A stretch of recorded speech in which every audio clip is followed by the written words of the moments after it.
Wow! Ang bigat ng kamatis, oh. Ay, kamatis. Wait lang, Pose. Ate, huwag mo tulungan! Ate, huwag mo ako tulungan. Wait lang. Kaya ko yan.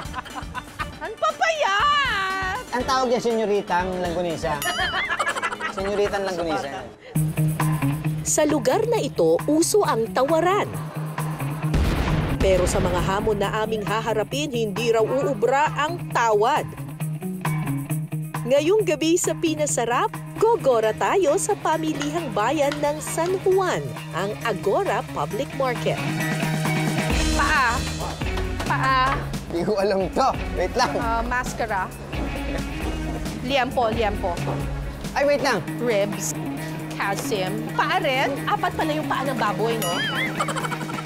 Ang papayat! Ang makaka-face off ko sa palengke challenges? Nakilala siya sa pagpapatawa pati na rin sa pagpapaiyak. Ilang taon na rin akong pabigat ah. Gusto ko lang naman makatulong eh.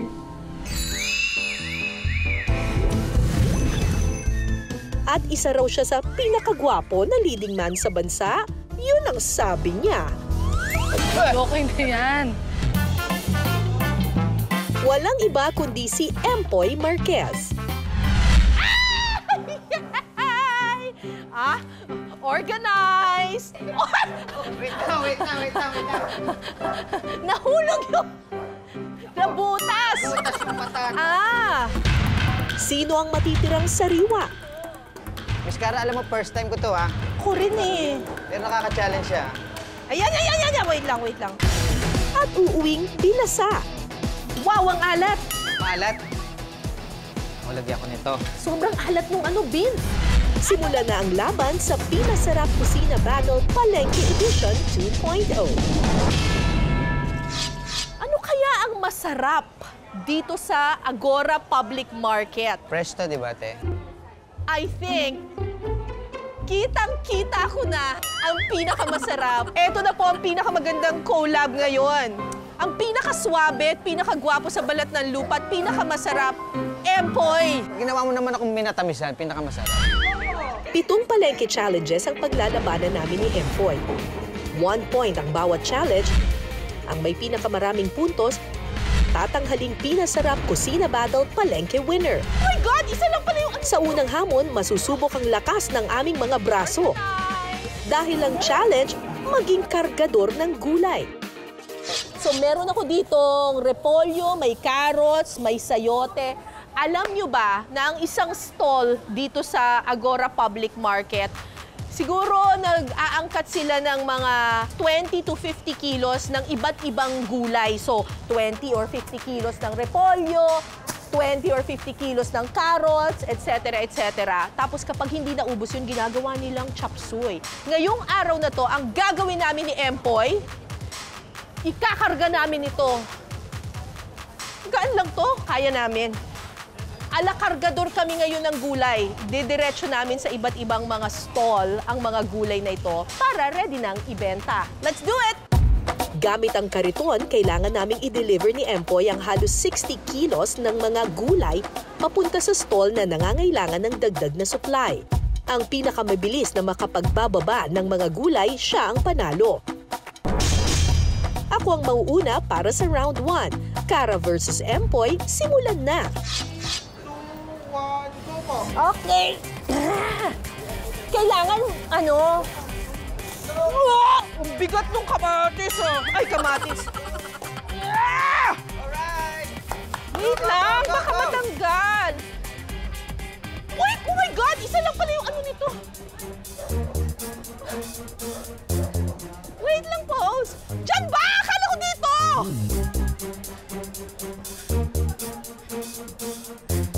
Ang hirap iliko!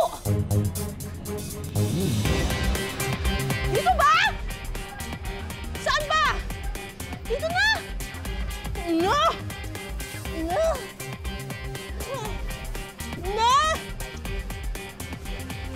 Yeah! Okay, te. Okay! Okay, okay. Parang hindi pawis ah. Galing mo, grabe. Para kasi The Flash kanina. Yes, yes. Okay, Empoy. Tama na ang pambobola. It's your turn. Ready? O ngayon si Empoy naman. Ready? Ready? Okay. Set, go!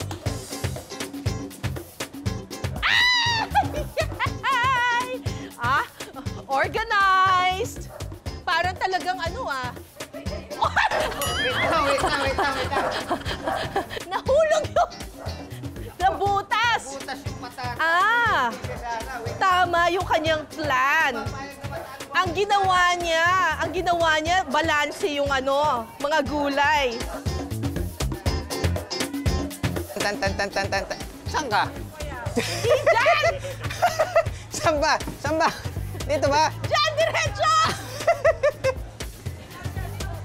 Diyan, kay ate naka-red! Kay ate naka-red! Dito na. Wait lang. Alright! Gumaganon-ganon pala siya. Ate, huwag mo tulungan! Ate, huwag mo ako tulungan. Wait lang. Kaya ko yan. Sobrang naawa sa akin si ate. Sino kaya ang mananalo sa round 1? Para sa challenge number 1, Okay. ako challenge, si Empo ay nakakuha ng 1 minute and 4 seconds. 1 minute 4 seconds. How about that? Yeah, I know. And si Ma'am Cara po ay nakakuha ng 49 seconds. 49 seconds yun sa'yo? Yes. Oh, shucks. Babawi ako next time. Sa lagay na yun, tinulungan ka na ni ate. Kaya nga. Grabe pagiging sporty, Miss Cara. Next challenge, babawi ako. Okay. Wait lang. Let's Hintayin mo just lang. see. Kung Hintayin mo kaya lang. niya yun. Paano ba yan, Empoy? Huwag ang lakas ng braso ko sa pagtulak ng kariton. 1 point for me.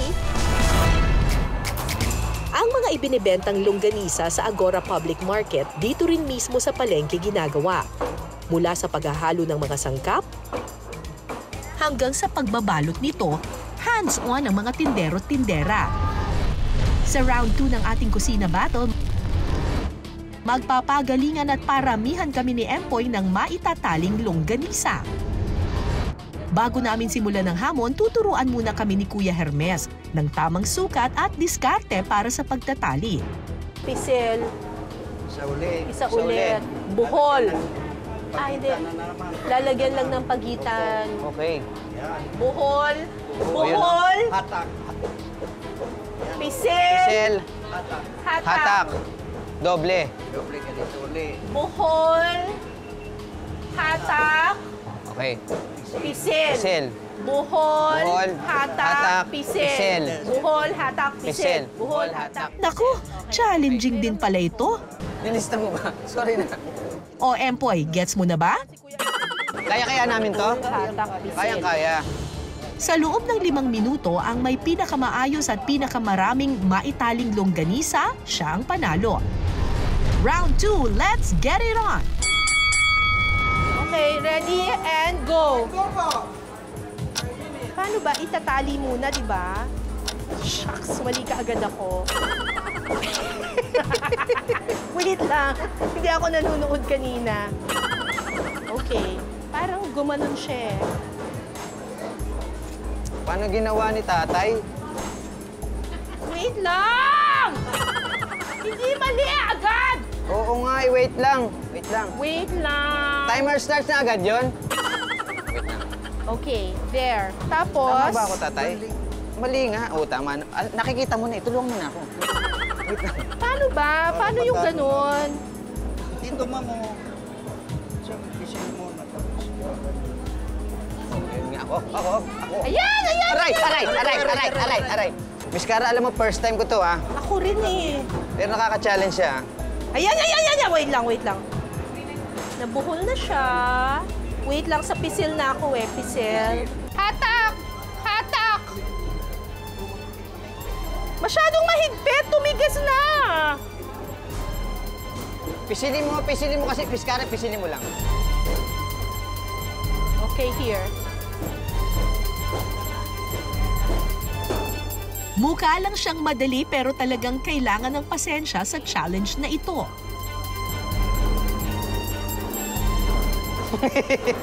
Wait lang. Paano yun? Wait lang. Kasama daliri. Okay lang yun para masustansya. Nakakapagbigay ng sustansya yun. Oh my God. Okay. Last 1 minute po. Last 1 minute, wait lang. Tatay, wait lang. Last 10 seconds po. 9, 8, 7, 6, 5, 4, 3, 2, ilan po yan? 7 lang. Ayan po, 8. 8. Okay. So, Ang papayat! Hindi, ang tawag niya senyorita ng Langgunisa. Senyorita ng Langgunisa. Para sa bata Hindi yung mabulunan, akin. di ba? Ang papayat, ang luluwag. Pang adult, tsaka ano Sa'yo to? mataba talaga, no? Pang import kasi. Ha? Pang import. Import. Ah, pang-import. Yeah. Okay. okay, Okay. para sa round na to, ang nanalo ay si Empo. Yay! Woo! Woo! Woo! Woo! Woo! Woo! Longganisa King! Ang ganda sakit. Parang magandang title ng movie yan ah. Sa ngayon, tabla ang laban. Ang score, 1-all. Sino kayang makakalamang sa round 3? Time out muna sa mga hamon. Balita ko maihahanda raw na masarap na merienda ang mga taga San Juan para sa amin ni Empoy. Ang pansit bihon with longganisa. Magluluto po tayo ngayon ng pansit bihon na may langgunisa. Sa kawali, una munang igigisa ang manok. Sunod na ihahalo ang bawang, sibuyas, kinsay, at hiniwang longganisa.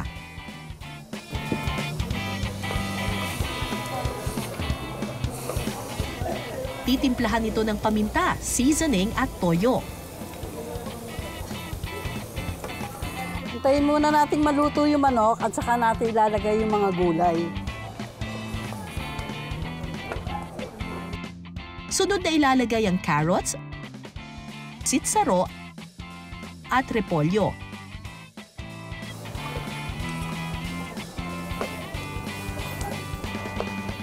Lagyan natin ng konting tubig.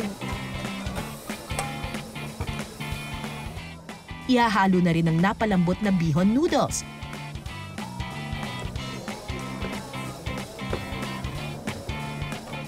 Makalipas ang 5 minuto, ready to plate na ang pansit bihon with longganisa. Lagyan natin ng konting toppings. Luto na po yung pansit bihon na may langgunisa.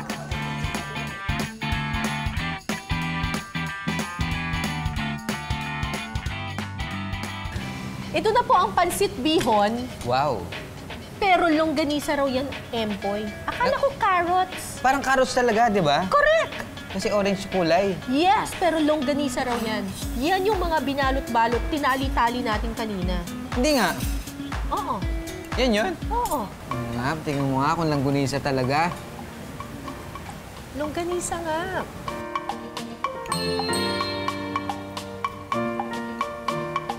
Lagyan natin ng dalandan.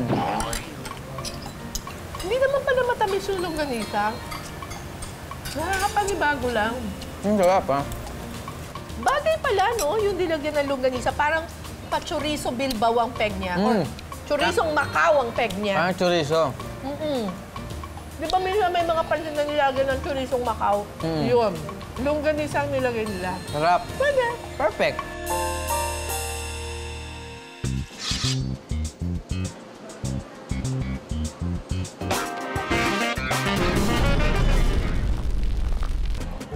Maraming iba't ibang luto sa baboy at depende sa bahagi ng karne ng baboy, nag-iiba rin yung kanyang luto. Empoy, mahilig ka ba sa baboy? Sa baboy? Oo. Naman. Sakto lang. Plastic! Sakto lang. Hindi ako masyadong fan ng baboy Ay, talaga. hindi ka fan ng baboy? Seafoods talaga. Ah, man. seafoods. Yaman! So, ang challenge sa amin ngayon ni Empoy ay ano nga ba, i-figure out kung ano yung figure out. Hindi, ang challenge sa amin ni Miss Cara is lalagyan namin ng cutics to, itong So, ang challenge sa amin ay i-sort. Ilalagay namin dito yung mga karne, depende sa kung ano yung pangalan niya. Yes. Tama. Sa loob ng 90 seconds, ang may pinakamaraming tamang parte ng baboy na mailalagay ang siyang winner. Kusina Battle Round 3 Meat and Match Challenge, simulan na! Okay, let's do it! Paa. Maskara. Liempo. Ribs. Dila. Kasim.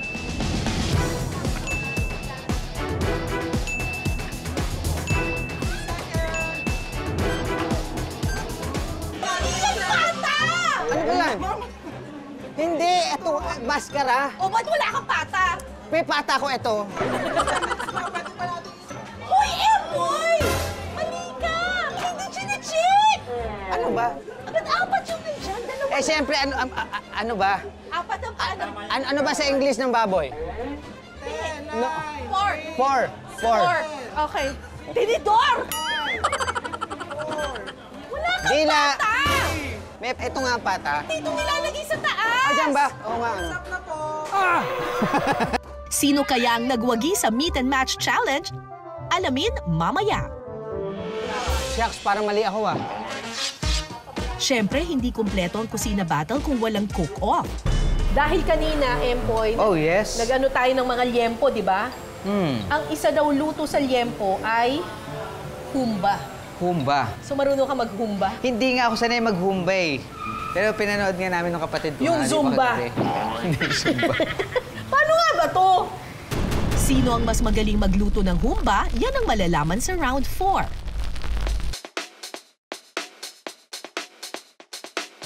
Ako, ilalagyan ko na lang ng kalakas. toyo. Hindi ko alam kung tama itong ginagawa ko, pero lagyan ko na rin ng konting suka. Thank you, my friend. Just to marinate. Uy, ito na yon. Hindi ko alam kung tama itong ginagawa ko. Manghuhula rin ako. Asukal ang kailangan. Actually, parang napanaginipan ko nga to eh. Kailangan may ganito ka. Oh my Ito. gosh! Why? O sige, gagayahin ko rin. Pak, yan. Siya. Sige, lagyan natin konti. Ayan, sabi niya, Utol lagyan ko daw. kasi kagabi, may tanong ko, chef kasi yun. Ah, chef yung utol mo? Yes, oo. Kaya ngayon, nag-chat siya kanina, sabi niya, Kuya, kamusta nakapagluto ka ba na maayos? Wala eh. Ako hindi ko alam. Iniisip ko na lang na matamis na humba siya siguro. So, I don't know. Bahala na. At sana ay tama ang ginagawa. Nanghuhula lang po ako ng gagawin. Ako rin.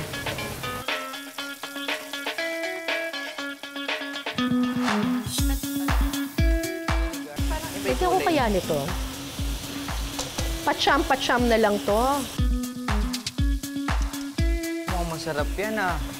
Luto ng adobo mo ah, Miss Mukhang Cara. adobo nga siya eh. Ha? Hindi siya mukhang humba, mukha siyang adobo. Kaya nga, eringang sa akin. Hindi ko nga alam. Parang papunta sa kaldereta to.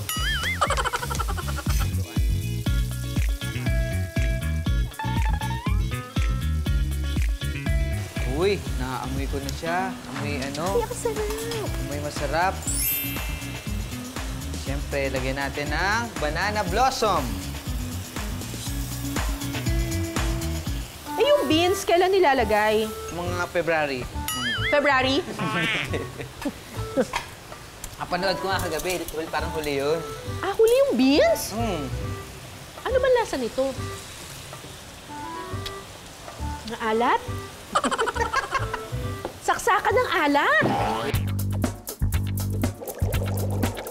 Ganito? Wow! Di ba dapat malapot yun or something? Wow, ang alat! Ang alat, konting beans lang. Mga 3 piraso. Oo, sumobra sa alat yung beans ko. Oh my gosh, ang alat ng beans. Pwede pa bang tanggalin yung beans?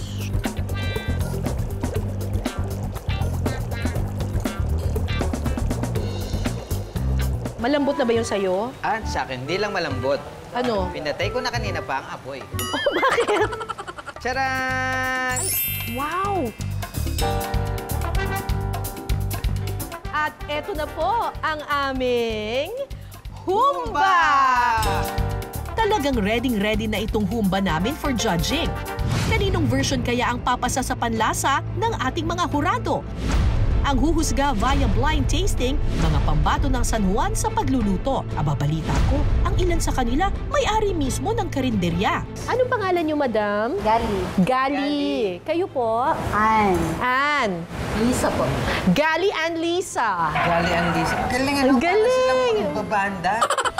Sana magustuhan niyo po ang luto namin ni Empoy, mga hurado. Ma'am Ann, ano pong palagay ninyo? Masarap siya. Sa akin, sakto lang. Sa akin, maalat. Ano alatan po kayo? Hindi po ba maalat dapat ang humba? Hindi. Medyo maalat siya na maasim. Maalat na maasim. Eh di adobo. Hindi, panis na yun. Maalat na maasim na manamis-namis. Ayun ang dapat na humba. Maalat na maasim na matamis-namis. Kayo po, ano naman masasabi niyo? Mamantika. Paano po bang hindi maging mamantika? Di ba ang humba, piniprito pa yan. Mali. Para hindi mamantika, huwag mo lagyan ng baboy. Ano naman kaya ang lasa ng isa? Masarap yung lasa niya, talagang humba. May nalasahan akong iba eh. May Spaghetti. sauce. May lasa akong gano'n. Parang yung sauce ng Yung lechon? yung sabaw lang. Yung sauce. Matamis. Masarap siya matamis. Tsaka malambot yung karne niya. Dito kasi hindi ko Matigas yung isa. Actually, pinaplais talaga yan. Kaninong version kaya ang pasok sa panlasa ng mga hurado? Handa na kami ni Empoy sa resulta. Ako, ito. Ito din. Paano ba yan, Empoy? Pasok sa banga ang version ko ng humba. Kailan ako nagiging tama sa paningin mo? Ang galing mo naman. Grabe, mga ibang tao, mga visitor na ito tumingin. Hindi. Pero natatandaan mo, pinrito ko muna yung baboy. Oo nga. Kasi pinaghalo-halo mo kaagad eh. Score update 2-1. Makahabol pa kaya si Empoy sa next round? Teka, maskara.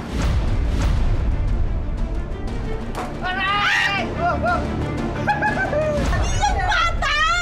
Hindi, ito ang baskara. O ba't wala kang pata? May pata ko ito. Recap muna tayo ng challenge sa round na ito. Kailangan ma-match namin ang parte ng baboy sa tamang label. Check daw. Sino kaya ang mas eksperto pagdating sa parte ng baboy?